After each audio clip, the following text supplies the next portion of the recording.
తిరుపతి ధైర్యంగా సిద్ధయ్య అధర్మశక్తులతో ఆలయంలోకి అడుగుపెట్టాడు. రహస్య గుహలో పాతాళ భైరవి శక్తి ఎవరిదెవరిదో నిర్ణయిస్తుంది. ప్రతి అడుగు గుహలోని శక్తులను మరింత స్ఫురింపచేస్తుంది. పాతాళ భైరవి శక్తి చీకటిలోనూ తనను పిలుస్తుంది.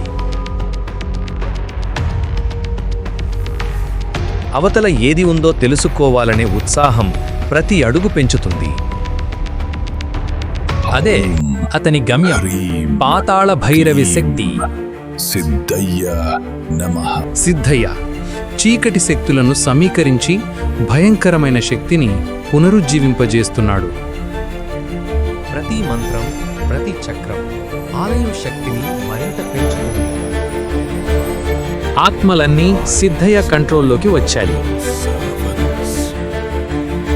ఆ వికృతమైన నవ్వు ధర్మం ముందు ఒక పెద్ద సవాలు.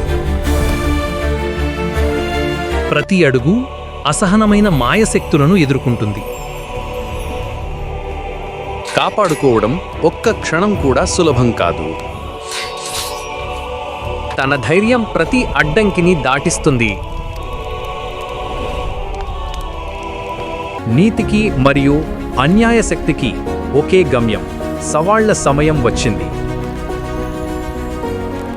ధర్మం మరియు అధర్మం ఒకే చోట తుది ఎదురు దెబ్బకు సిద్ధం.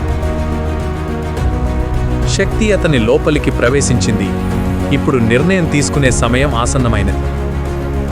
గెలుపెవరిది? తిరుపతిదా, సిద్ధయ్యదా? వచ్చే ఎపిసోడ్లో తెలుసుకుందాం. హాయ్ పిల్లలు, కథ నచ్చిందా? ఇలాంటి కథలు ఇంకా వినాలంటే మా సిరిచిట్టి లోకం ఛానల్ని సబ్స్క్రైబ్ చేసుకోండి. కథ నచ్చితే లైక్ చేయడం మర్చిపోవద్దు.